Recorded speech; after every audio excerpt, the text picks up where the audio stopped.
ज़्यादा देर का थोड़ी करोगे, 1 मिनट चालू करना है, 5 मिनट। नमस्कार, मैं सौरभ, हमारे साथ हैं कांग्रेस के स्पोक पर्सन। सर, आपका नाम? गोपाल सिंह। सर, आज आपने महंगाई के खिलाफ धरना किया है, आपको क्या लग रहा है, महंगाई क्या कितने सालों का रिकॉर्ड टूट गया है? देखिए, ये बात तो आपको भी मालूम है कि बीते कई सालों का रिकॉर्ड इस देश की सरकार ने तोड़ा है, सिर्फ महंगाई को लेकर के नहीं, कई सारी चीज़ों को लेकर के।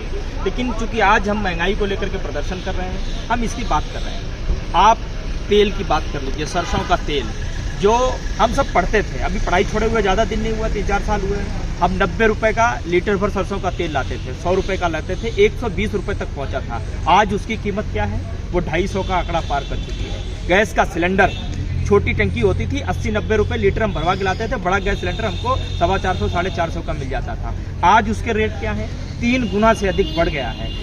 जो टमाटर हम 10 रुपये 15 रुपये, हम सब किसान हैं, हम खेती करते हैं, खुद ये सब पैदा करते हैं। हम जब लाते थे तो 10 रुपये किलो, 15 रुपये किलो, 20 रुपये खरीद करके लाते थे। आज वो 150 का आंकड़ा पार कर चुका है। आलू की कीमत क्या, मिर्ची की कीमत क्या, धनिया की कीमत क्या, अदरक की कीमत क्या, तमाम ऐसी चीज़ें हैं जिसने इस हिंदुस्तान की जनता, जो रोजमर्रा की उसकी चीज़ें होती थी खाने पीने वाली, उस पर भी इन्होंने शिकंजा कसने का काम सर, टमाटर और सेब में कोई फर्क रह गया या दोनों बराबर हो? आप देखिए, ये सरकार का कीर्तिमान है कि जब टमाटर सेब की टक्कर करने लग जाए। टमाटर ने तो अपने जीवन काल में कभी ऐसा सोचा नहीं होगा कि कभी हम सेब की टक्कर कर सकेंगे। आज सेब संकट में है अपनी स्थिति को लेकर के कि मैं टमाटर से नीचे जा रहा हूँ। और दूसरी बात, जब मैं ये सवाल उठाता हूँ महंगाई को लेकर के, प्रदर्शन करता हूँ, तो आप लगातार एक सवाल मुझसे पूछते हो कि आप तो जो है सरकार को बदनाम करना चाहते हो। अरे, ये सरकार विपक्ष को बदनाम करते करते तो टमाटर को भी बदनाम करने लग गई, मिर्ची को भी बदनाम करने लग गई। इसकी आपने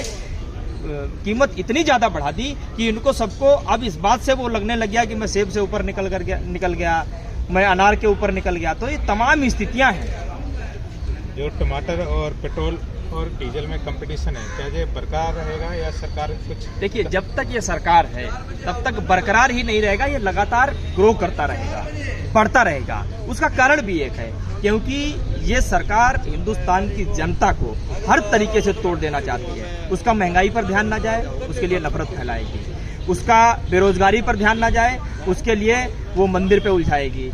उसका ध्यान अर्थव्यवस्था पर नहीं जाए, उसके लिए मस्जिद में उलझाएगी। तो जब ये जनता खड़ी होती है अपनी आवाज़ को उठाने के लिए, अपने अधिकारों के लिए, अपने हक को लिए, तब ये उनको कहीं दूसरी जगह उलझाने का काम करती है। और इसीलिए जब तक ये सरकार है तब तक किसी भी चीज़ पर नियंत्रण नहीं लग सकता है। इसलिए बहुत ज़रूरी है 2024 में देश की जनता को बहुत मजबूती के साथ 9 सालों के कार्यकाल को मूल्यांकन करते हुए एक अच्छा निर्णय लेने की जरूरत है। सर, जो सब्जियों का रेट आसमान की कीमत छू रहा है, इसमें कौन जिम्मेदार है? सरकार का कहना है कि मोदी नहीं है, ये कृषि मंत्रालय से संबंधित मामला है, कृषि मंत्री को देखना चाहिए।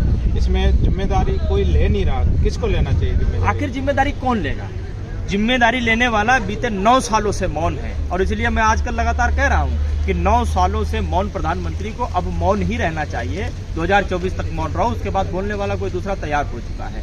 क्या इस देश के प्रधानमंत्री को महंगाई, कृषि मंत्रालय किसके अंतर्गत आता है? Agriculture minister. एग्रीकल्चर मिनिस्टर के अंतर्गत तमाम ऐसी संस्थाएं चलती हैं जो सब्जी पर, खाद सामग्री पर, तिलहन पर, दलहन पर, तमाम चीज़ों पर नियंत्रण लगाने का काम तो वही करती हैं। लेकिन आप क्या कर रहे हो? ये महंगाई बढ़ने का कारण एक सीधा और स्पष्ट है, साफ है, क्योंकि आपने देश के चुने हुए व्यापारी जो हैं उनको दुनिया का सबसे बड़ी व्यापारी बनाने की कसमें खाई, और उनको दुनिया का सबसे बड़ा व्यापारी बनाने के लिए आपने हिंदुस्तान की आम जनता के पेट से रोटी तक छीनने का काम किया, मुंह से निवाला तक छीनने का काम किया। क्या आप भारत को आगे बढ़ाने की बात कर रहे हो? क्या भारत को विश्व गुरु बनाने की बात कर रहे हो? आपने भारत को विश्व गुरु तो न बना पाया, आपने भूख गुरु तो जरूर बना दिया। भुखमरी में हिंदुस्तान कहां से कहां पहुंच गया। आज भी ये तो नरेंद्र मोदी सरकार के मंत्री का ही आंकड़ा है, जब वो लोकसभा में खड़े होकर के कहता है कि आज भी हिंदुस्तान में हम 80 करोड़ को मुफ्त में राशन दे रहे हैं। कल्पना करके देखो, 80 करोड़ परिवारों को जिक्र करता है।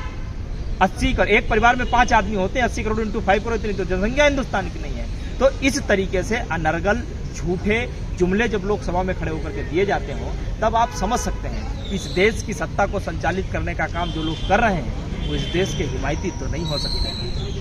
जो बढ़ती हुई महंगाई पर किसी को जिम्मेदारी लेनी चाहिए, आपका कहने का मतलब? सीधे प्रधानमंत्री को लेनी चाहिए, एक्शन लेना चाहिए उनको सीधे। क्योंकि जो कृषि मंत्रालय है और कृषि मंत्री है वो प्रधानमंत्री के अधीन है, इस कारण से उनको जिम्मेदारी लेना चाहिए। इतना ही नहीं, जिम्मेदारी वो क्यों ले? एग्रीकल्चर पूरी तरीके से बर्बाद हो जाए, किसान पूरी तरीके से तबाह हो जाए, इसलिए तो 3 कांदे कानून लाए थे आप।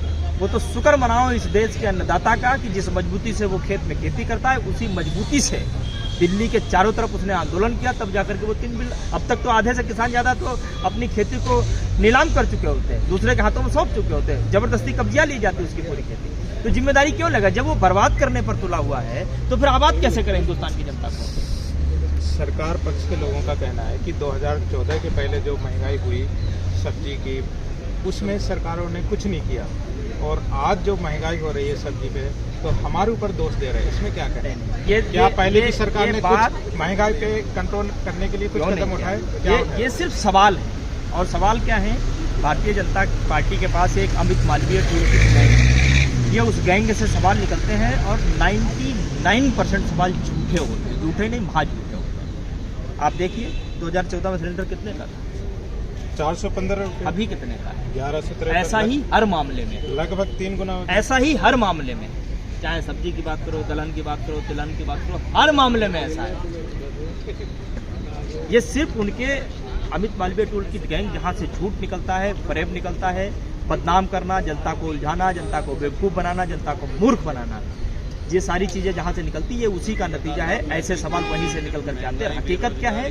2013 से पहले जितनी आसानी से 2 वक्त की रोटी इंसान कमा पाता था और खा भी पाता था, आज अगर कमाता है तो खा नहीं पाता है, खाता है तो कमा नहीं पाता।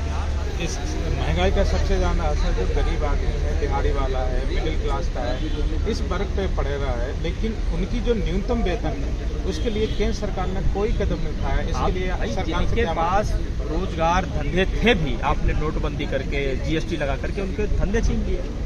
छोटी छोटी दुकानें चलाने वाले जो रोज के 500, 400, 800, 1000 रुपये पैदा करते थे, आपने उनका वो अवसर भी समाप्त कर दिया पूरी तरीके से। जो लोग बेचारे बाहर काम करने यहाँ आए थे, किसी तरीके से उनकी गाड़ी चल पड़ी थी, आपने कोरोना काल में उनको सड़कों पर पैदल चलने के मजबूर कर दिया।